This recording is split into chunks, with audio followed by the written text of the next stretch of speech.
If you actually look at the history of breakfast, it's fascinating. Except for noblemen, nobody had breakfast. And the idea of breakfast started in England with the Industrial Revolution, where men would go to factories and they literally would work all day. And there were no lunch breaks, and they'd get home late at night. And so women would actually give them breakfast before they went off to work. If you look at a modern diet, it's a Ramadan diet. You eat before sunrise and you eat after sunrise, and you don't eat or drink between. And so that's actually where the whole concept of breakfast came from. It's really the Industrial Revolution. There was no breakfast. And then, of course, after the turn of the last century, cereal companies just made this what it is now, and it's all marketing. The keto diet is not new. It was actually, the word ketogenic diet was coined in 1930 at the Mayo Clinic. And it was noted that children with seizures, and there were no drugs back then, if they were given a very high fat diet, 80% fat, 10% carbohydrates, and 10% protein, that their seizures became actually easily controllable.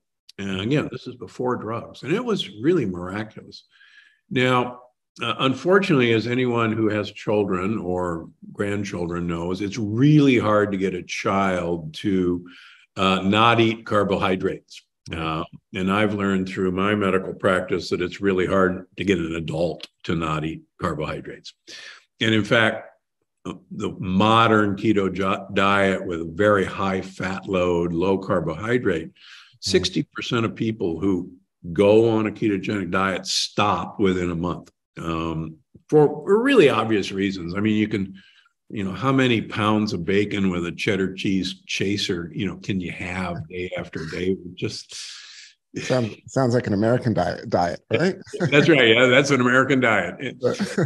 So over the years, when drugs came out for childhood seizures, that diet kind of fell by the wayside. But as anybody knows who have been on drugs or have treated people with seizures, these things don't make your brain work very well.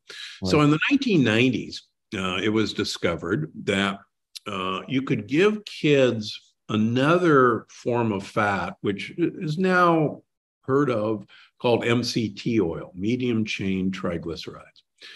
And medium chain triglycerides work unlike any other fat. They're absorbed directly from our intestines, and they go to our liver. And the liver turns them into ketone bodies.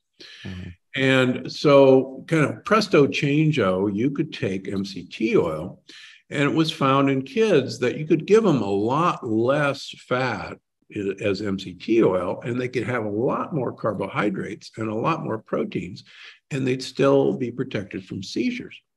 So that sort of interest got me interested. And I, even in the Plant Paradox, my first, monster bestseller, I had a ketogenic diet that was based on MCT oil.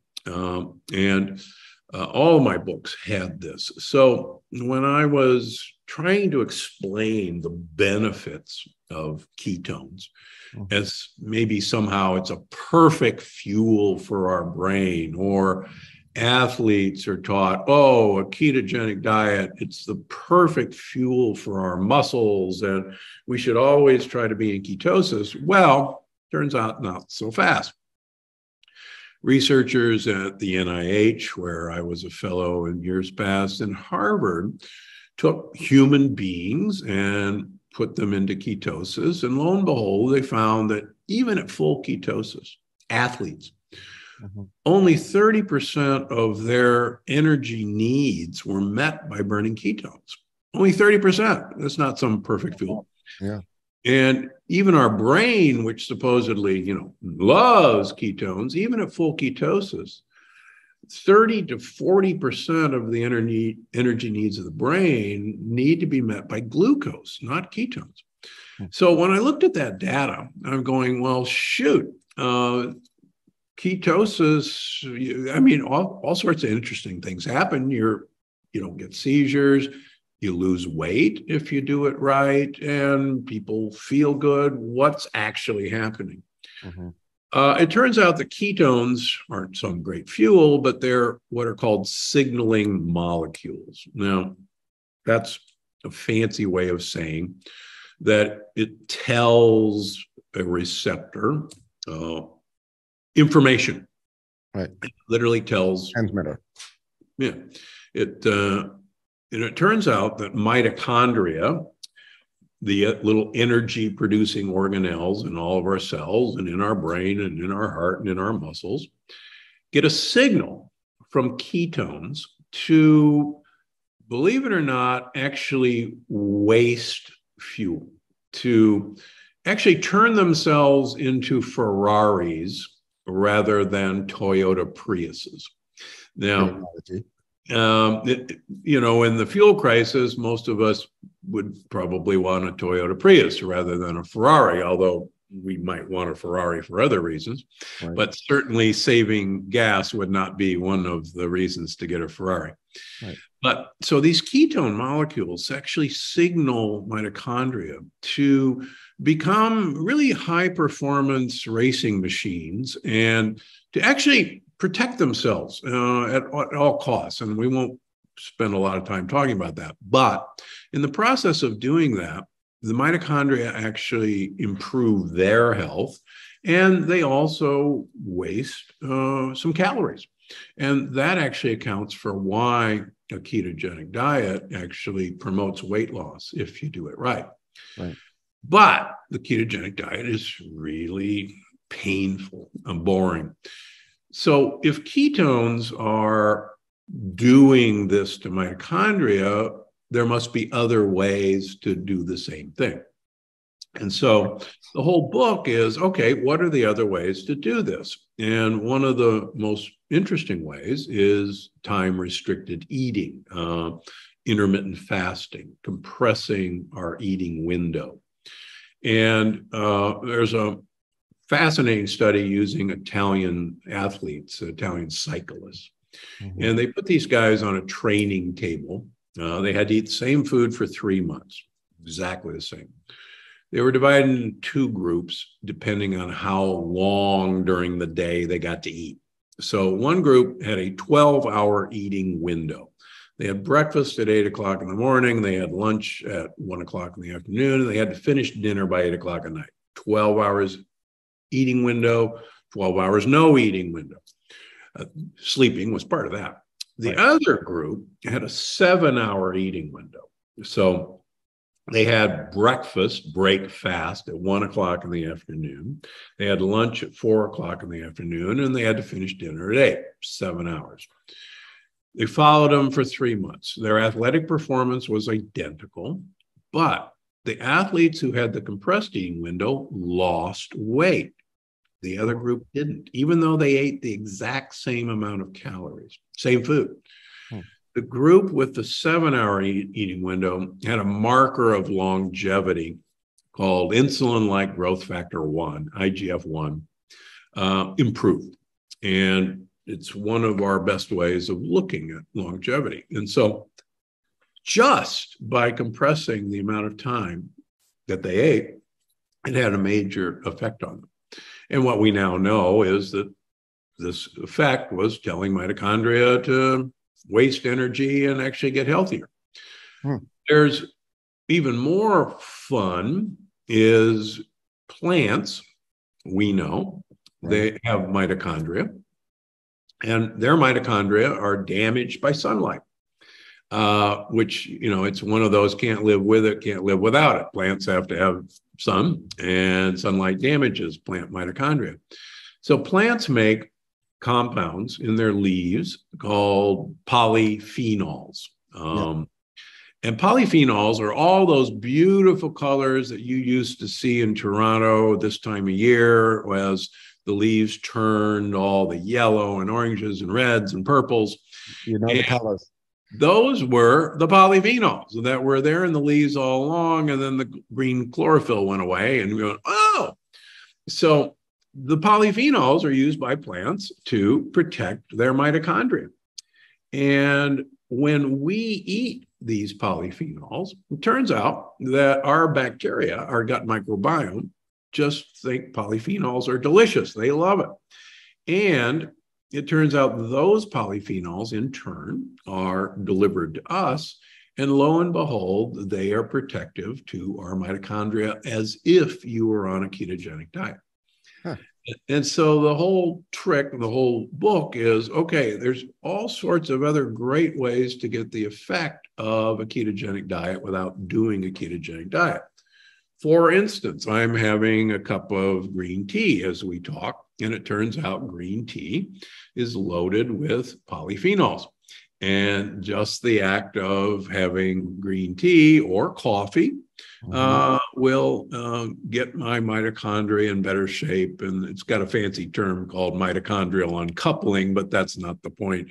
I'm turning my mitochondria into Ferraris even as we speak.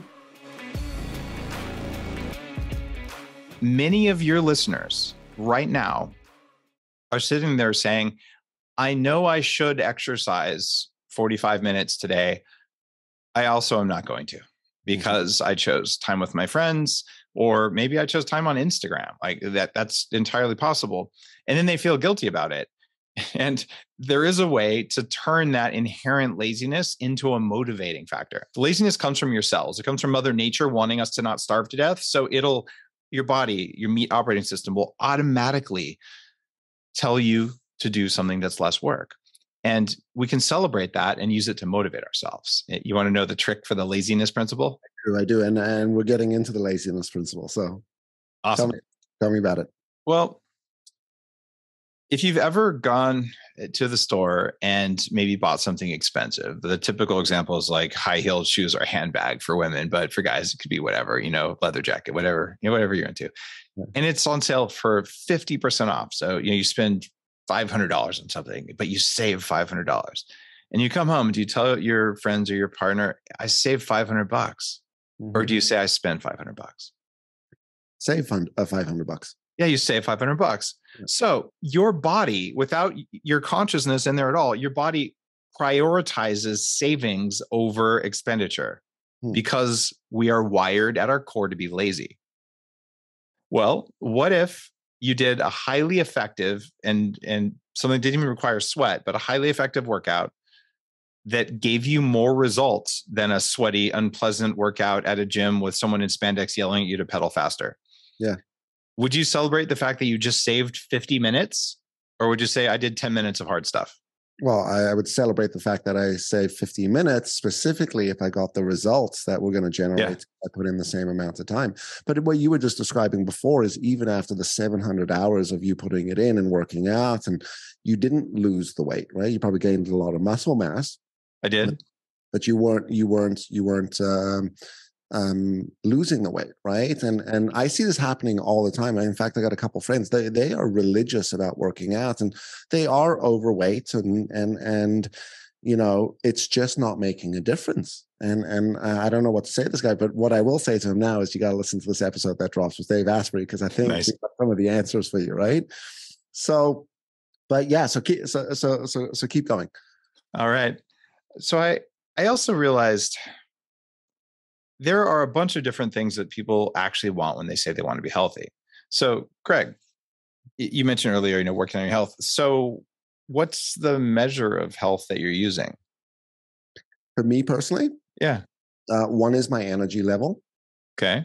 Energy. Which is there. If I'm sleeping well, that's another piece. Sleep quality.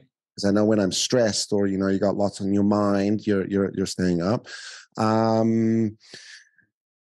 If physically, if I'm feeling better because I'm being more active, and my health regimen is I will go to the gym, but very simply, I'm not going to go to the gym for an hour every day. If I have 15 minutes to go and throw some weights around, I'll do it, or I'll play pickleball, or I'll play tennis, or I'll do, I live in Costa Rica, so there's 1,001 things to do to keep your body moving. But one of the main ways I would look at it would be energy.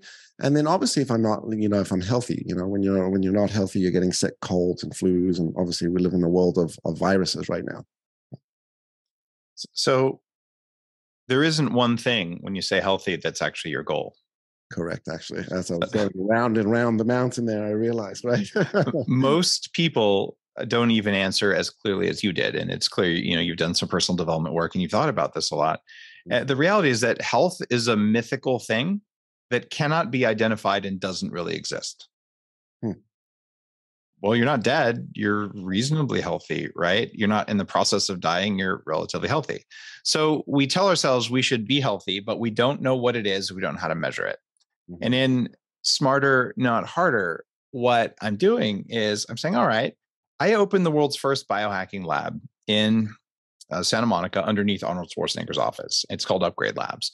And after, about 8 years of working with clients there, there's 5 big buckets that people are looking for around their health. And the specific hacks that you use to get the most results in the least amount of time, they're different depending on your goal. So I teach people how to figure out what is your first and your second goal that's different than health, but might be a part of health. And then what are the things that give you the best results in the least amount of time and effort that pay you off in both of those categories? So the 5 big categories are one of the ones you mentioned is energy. And it turns out energy and weight loss are the same category. When you're fat, your body's putting energy into storing energy as fat instead of to doing stuff. So if you have extra weight, that is a representation that you're not in a high energy state. And so energy and weight loss go together. Your second mention was stress. Okay. You want to be able to be better at stress. For the first time in recorded history, when you ask most people why they go to the gym or even what they want around health, it's, I want to lose weight. I want to lose weight. For the first time ever, I want to learn how to manage stress has eclipsed losing weight. That's how stressed people are right now. And the pandemic response from governments around locking people down is a major part of where that stress comes from. But it comes from social media. It comes from basically a lack of control in our lives that didn't exist a couple of years ago and that won't continue to exist if society is going to continue operating the way it's supposed to. Correct. The other goal you had, I would call resilience, but you said, am I not sick? Like if I'm getting sick all the time, I know I'm not healthy. So having resilience is around stress management, but it's also physical resilience. The other goals that people have aside from energy, stress management, and resilience is they want cognitive function. They want their brain to work better, right? A lot of people, I don't know why I'm putting my car keys in the fridge and I can't remember anything anymore, but it used to work. What's going on here? Right? So that's a surprisingly large goal. And other times it's just, I want more muscle mass. And this is important as you age. And also if you just want to look good. And then the other one that comes in there is I want cardiovascular endurance. If you get winded walking up the stairs, you have a problem here. And, maybe you're not able to go for all those hikes just because you just get tired easily. So those are the main buckets. But honestly, if your goal is I want to run a marathon and I want to be full of muscle, those are not compatible goals. If you do endurance training, you drop your growth hormone and your testosterone levels, and you're going to be not muscular. And if you want to be muscular, you're not going to do too much cardio. So I see a lot of people like me, the mistake I was making, I was doing half weights and half cardio. I was overtraining. I was under eating protein. And when you're overtrained, especially if you're under sleeping or you just have emotional stress all the time, your stress hormone levels go up and then you can't lose weight no matter what you do. So what would have worked better for me would have been working out only 2, maybe 3 times a week and spending that extra time that I was spending in the gym in the bedroom sleeping. And if I'd have done that and changed my diet, I probably would have lost some of the weight, but I had to address toxins and deficiencies as well. So in Smarter Not Harder, I teach you, all right, how do you identify which of those goals are most important to you? And then we look at what are the things that work better than the way we've always done it? Because we're focused on methods from 50 years ago, even though we have so much new information that's available to us. For instance, cardiovascular. Most people don't like doing cardio, right? Some people love the endorphin rush you get from going out and running, but 80% of people who start running get injured the first year and they stop running because it turns out running isn't really that good for you. Sprinting is different, but endurance jogging is probably not a great longevity hack for humans. Right.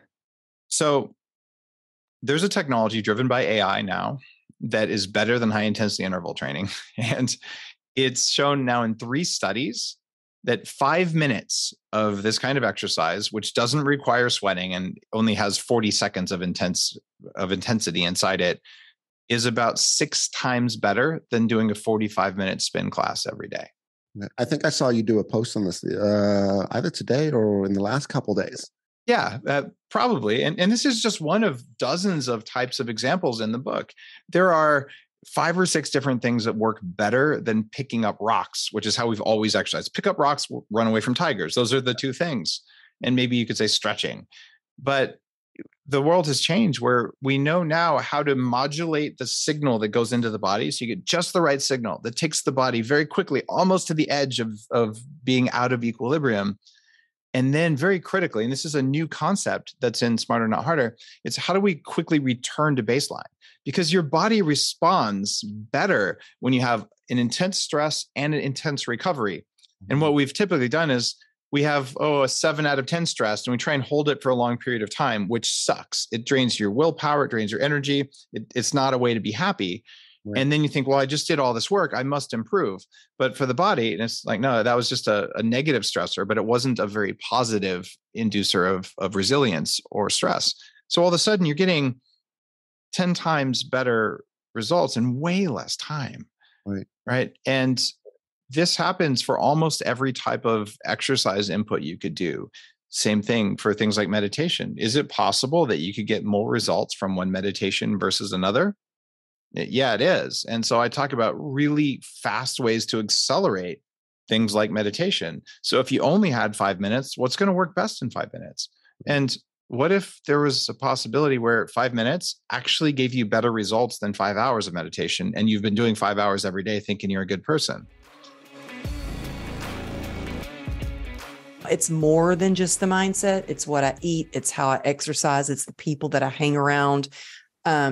But it starts with the mindset. And if I would have laid in that bed, and look, a lot of people would have been like, I don't blame her for giving up, man. That sucks. That's hard dealing with that much pain and, losing your career and being in debt. I mean, we had $2.9 million worth of medical expenses. So a lot of people would have understood if I just gave up and just threw in the towel and just did nothing. And I had to really get a hold of my mindset, and what helped me the most do that. And I could instantly feel the shift from going down this road of despair and self-pity and depression and just negativity was I got grateful. And I know that seems so super simple, but I remember laying in the hospital bed and thinking, oh my gosh, what if I never walk again? What if tomorrow's the day they're going to amputate my leg? What if I die? What if I can't run? What if I can't work? What if my husband doesn't love me? And I was just like sinking down into really a dark place. That's a depressive state. Yeah. I was like, I got to stop here, and I got to focus on what I do have and what I can do and get grateful. And so I just really started writing down everything that I was grateful for, that I was alive, that I did have family, that I had great doctors and nurses, that I had my own hospital room. I didn't have to, share a hospital room with anybody, that I had my own little mini fridge. And it's something that I still practice every day. And I not only practice it, I share it. And I have 2 different groups that I have my God Squad. We text each other 10 things we're grateful for every day. And I have some other women that I sponsor and mentor, and we have a gratitude practice, and it keeps us accountable. And, I end my day with snuggling with my youngest daughter and saying, hey, what's the best thing that happened to you today? And what's one thing that you're grateful for? And sometimes it's silly answers, but our kids really see what we do. They are paying attention. And it really hit me that she does have this attitude of gratitude when her and I were both hit by a car and we were being dismissed, we were released from the hospital and kind of limping out. Another car accident. You were in the car with your daughter and you got another. Well, we were actually on scooters, the little razors. Yeah. going Yeah. through a crosswalk, and this car came flying through the crosswalk, hit us both. That was scarier than my motorcycle accident, knowing that. How old was your daughter at the time? Oh gosh, this was during COVID. She was 13. And, California was locked down. I mean, everything was like shut down. So every day we would go on a scooter, on our razors, or we would ride our bicycles, and we were on our razors, and the sky, flew through the crosswalk, hit us both. I jumped out. I stopped, put my arm out. By the way, that doesn't stop a flying car from coming, but that was like my first instinct, was to try to stop it from hitting her. And luckily, I think that helped, because when he hit me, he slammed on the brakes. And so we were both thrown and not rolled over. But that moment where I couldn't see her and I didn't know if the car was going to be on top of her, it was just, as a mother, the most terrifying moment. And luckily, it was hard to get any, it was the one time I left the house without my phone. And trying to flag somebody down when you've got blood all over you, and we didn't have a mask on, when in California, everybody wore a mask, even to go outside and go for a walk. Yeah. Finally, someone came over. We know masking well. Oh yeah. Yeah. Okay. So, just on that note, how long did it take for someone to come up and help? I was trying to flag people down. The guy that hit us didn't have a phone. My daughter was screaming. I had carried her out of the street.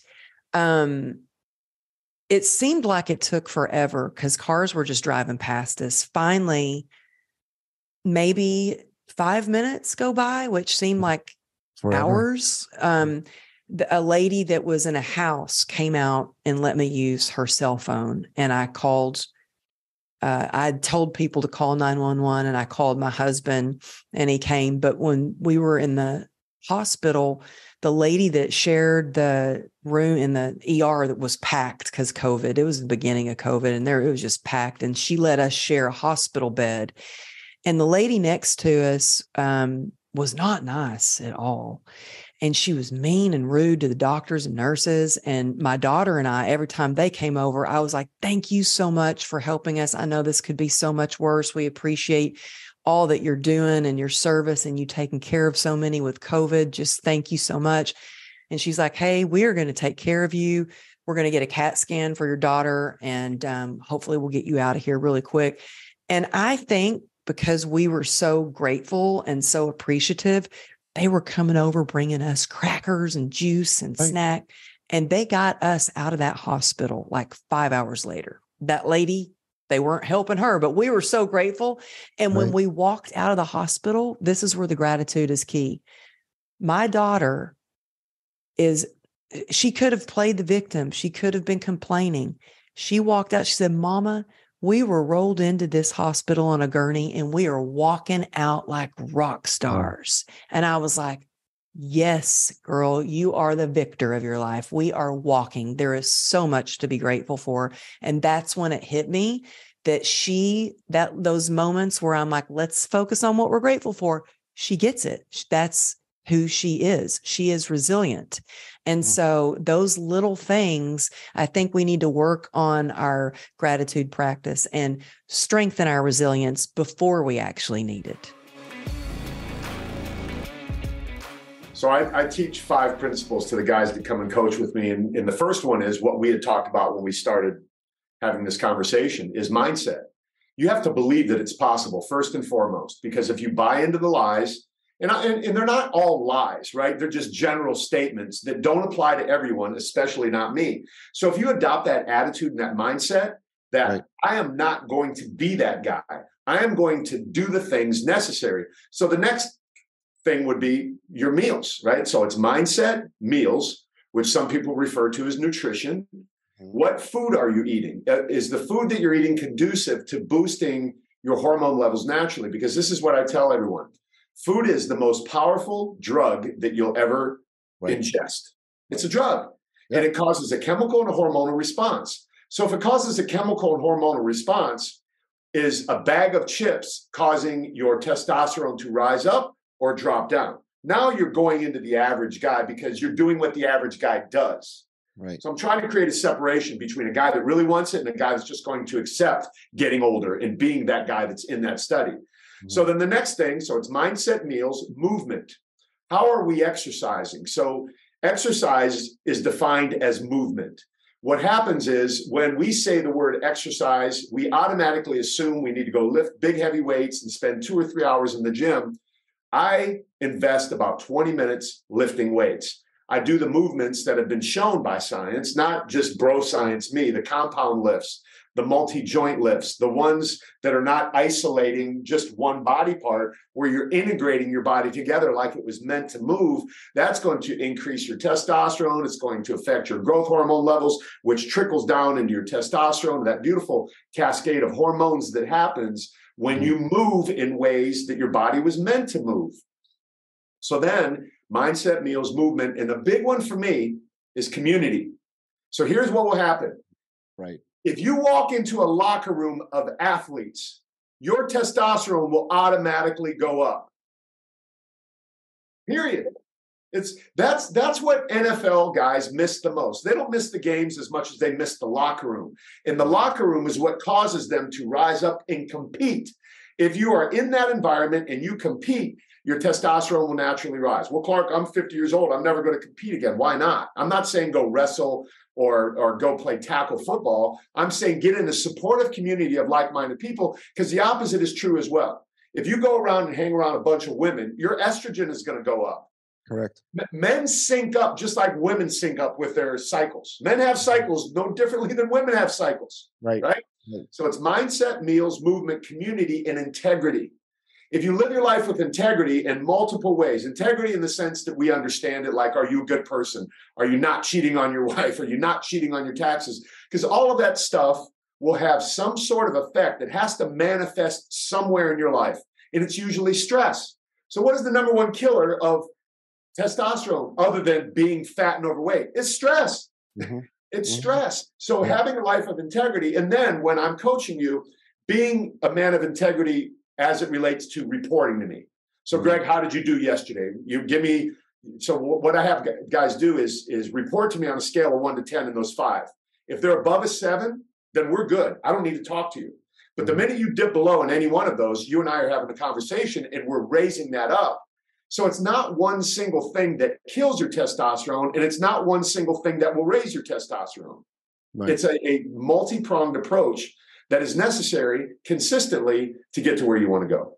Yeah. And it makes so much sense. You know, I mean, as you were talking about community, the first thing I thought, so I moved down to Costa Rica, close to 2 years ago. We came for a working vacation, and it's during the summer, going to bring the kids here. We're going to spend a couple months here. Everything was remote and, you know, virtual anyway. So just working here.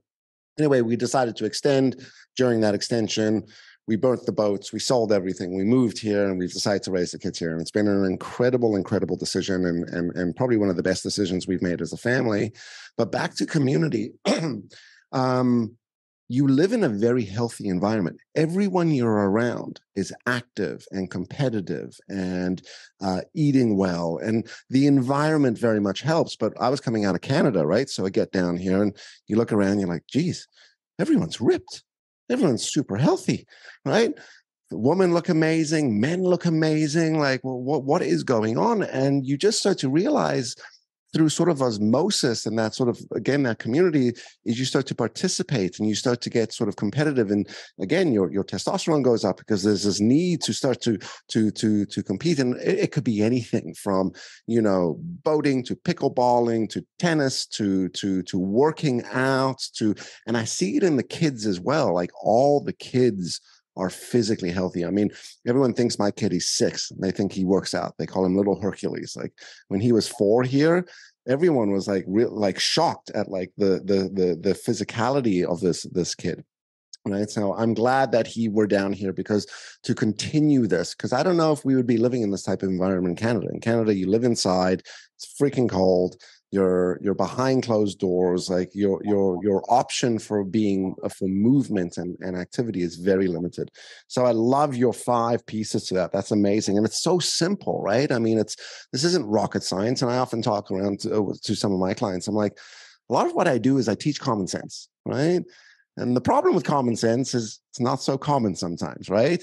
And that's also like, you know, the unconscious, right? The problem with the unconscious is it's bleeping unconscious, right? So we don't even know we're doing these things. And having a blueprint to follow is there. Talk to me about food. So you were mentioning like food is a big piece in this, which can help boost testosterone and that energy as well. I must admit, I do enjoy a bag of chips every once in a while, maybe too much sometimes. But what would be some foods to either stay away from, not the traditional, like if it's in a box and it's been processed, stay away from that. But you hear things like the Liver King, right? Where he was like, you know, eat raw liver and, you know, go down that road. So back to the myths out there, create some clarity or give me some guidance on what is the food that I should be focusing on. Well, I think any ism, right? Veganism, vegetarianism, any of these isms, in my opinion, aren't good because you're not being balanced in your approach to life. I think personally, we as humans need all of the sources that are available to us, and the sources being meats, stuff that grows from the ground, the nuts and things like that. But it's all in moderation. The number one thing I learned when I got into the gym business was moderation is the key to a successful fitness program. It was a big thing on the wall that Ray Wilson, the inventor of the life cycle, had when I worked at Family Fitness Center when I came out of the Marine Corps in 1983 or 4, whenever that was. And it was then that I realized that we don't need to be, again, it's not this myopic focus on I'm never going to eat meat or I'm only going to eat testicles. That to me is ridiculous. Maybe a testicle every now and then is good for you, but I don't believe what that guy was preaching, nor do I believe that I can't ever eat meat or I should only eat meat. These people that are doing these extremes, I don't think they're sustainable for the average person.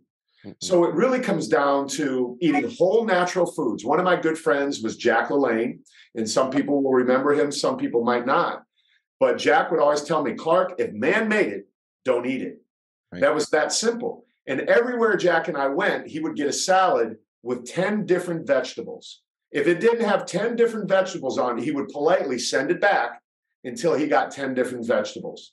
And he would preach to me all the time, look at all of this color, think of all the nutrients, and think of all the great just beauty that's involved. And the guy was so passionate about a salad. And it made me realize, look, man, we should be eating a nice piece of meat. Clark, look at this, man, all of the nutrients that are provided in this. Think of when you're eating it. I think the biggest thing is this, and this is coming out of left field in a way, but I thought about it the other night. Someone was talking about prayer. And what happens, prayer before food was meant to transition you into this eating mode, right? It's, of course, we give thanks and all of that, but I believe the bigger reason is we have a separation between busy life and eating food. But prayer and meditating in between, whatever people define it as, has become a thing and not attached to this transitional moment of time to where we can prepare our guts to now ingest the nutrients that are in that food that are meant to nourish our body, right? That's part of these prayers that people say. So people will do it at dinner just to look good or whatever. But if we could get back to really having a moment where we say, okay, I'm going from a busy life to putting this food in my body that's going to nourish me to be strong and healthy. I think that's the biggest thing right there.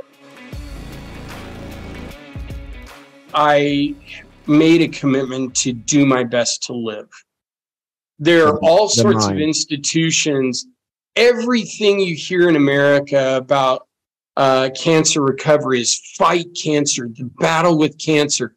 There's one whole organization and a lot of good people in it. I think they're very well-meaning, but the entire organization is called Fuck Cancer. Okay? Well, the problem with all of that is I found that I had fought cancer for the last 2 years and fought it so hard that I was just worn out and getting beat up. Either I was winning or I was losing. But it wasn't a sustainable thing. It was, I don't know if you've ever been in a fight. Hope not. I grew up in the 60s. Yeah, So, no, I've been in many fist fights, and as you said, you win some, Yeah. you lose some. yeah, but you don't go into a fight when you're sick, Right. okay, and weak. You try to talk your way out of that one. Right. And I'm afraid that's the approach. We're taking sick, weak people and telling them to fight when they're not strong enough to fight. And it hit me. I think the best way to fight cancer is to love life. And I have lost almost all ability to choose. I didn't choose this, but I can choose what happens next. Mm-hmm. And the first thing I need to choose is I need to find some kind of purpose, some kind of adventure, something that I can get so passionate about that it consumes as much of my attention and my focus as all the grief and everything I've lost from poor, pitiful me. Because I was doing that a lot, Greg. As a matter of fact, I'd never binge watched anything in my entire life.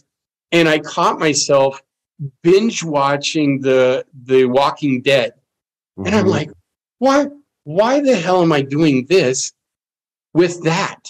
And then I realized, oh, I really like this because it's about an apocalypse. I relate. Mm-hmm. And it's about the undead. And I kind of relate to that too. So I kind of understood. And having to survive, always survive, Yeah. right? Yeah. Yeah. And even if they don't, I felt like a zombie most of the time, just kind of sleepwalking through my life.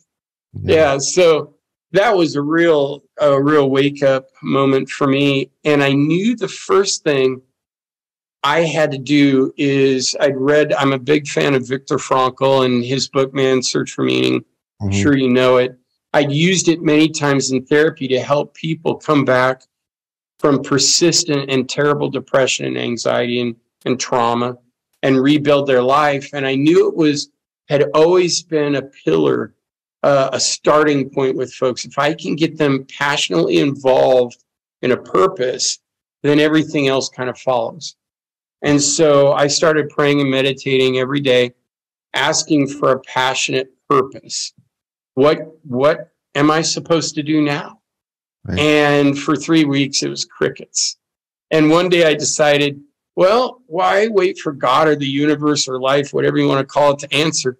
Maybe I should unpack. I lived here for 6 months. Maybe I should unpack my boxes while I'm waiting for life to answer. And so I started unpacking. I unpacked a box, and my mom had thrown some of my childhood things in it. And one was a journal that I'd been forced to keep when I was 11. And the 11-year-old Dean, there's no way he's keeping a journal unless he's forced to. Right. And so I open it up, and it says, when I get old, I gotta climb Mount Everest, swim the English Channel. And when I read it, I was like, oh my gosh, I forgot this guy. I wanted to be an adventurer.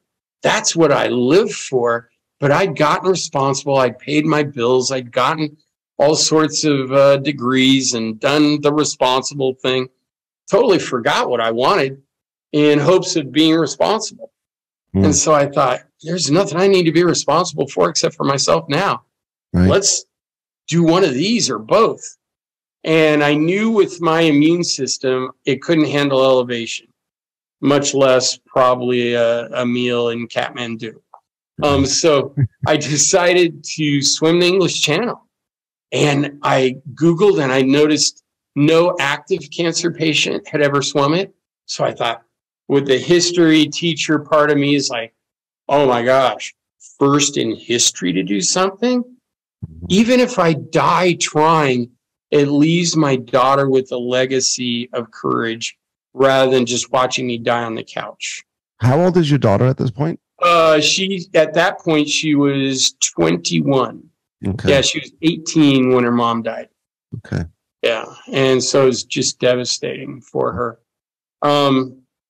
And so the more I got to thinking about it, the more excited I got about it, even though it made no sense whatsoever.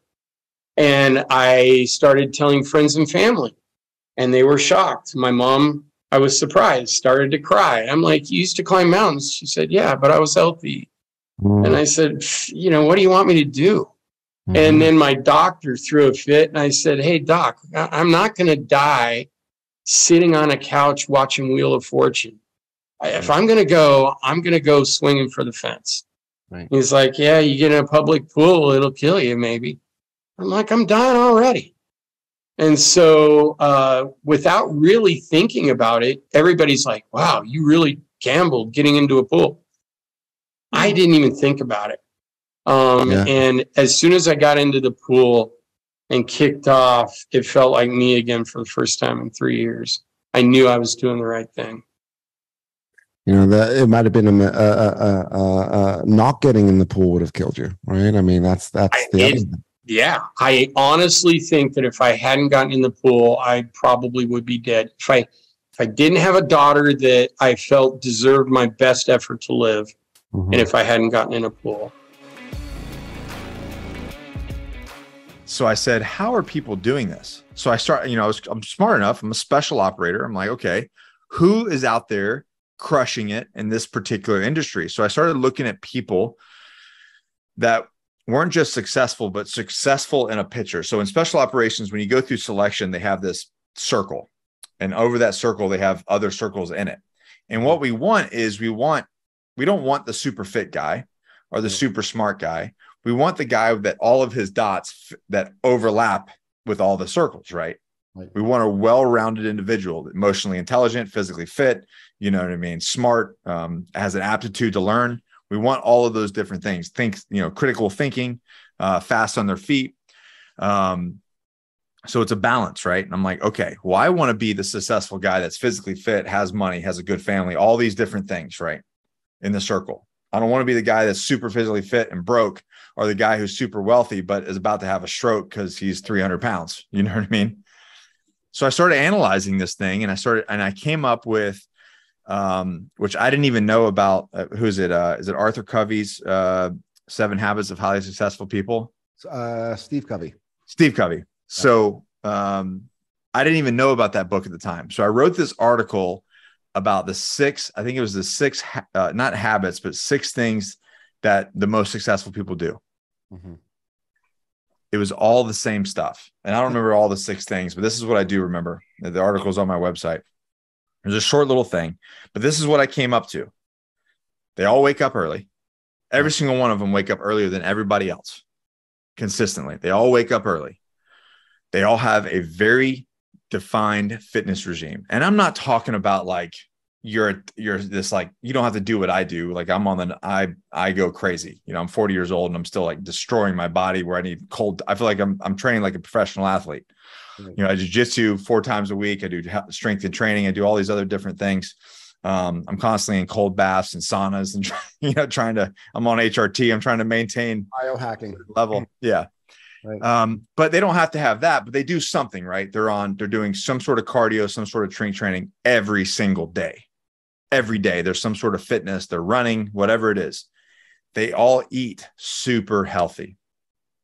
They all are restricted. They all have they have a meal plan person that's meal prepping for them, or they have some sort of restricted diet, you know, and then they crush it at work, and then they go to bed early.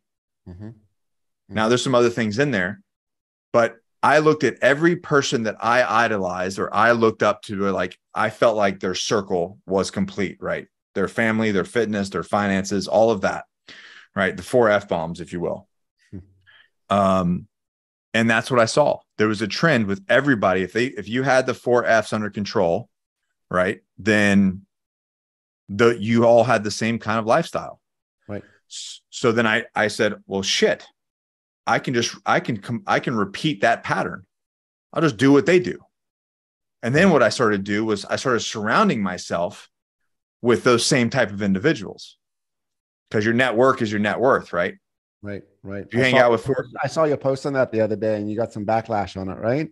Yeah, it's hilarious. And that just I like that. I'm like, oh.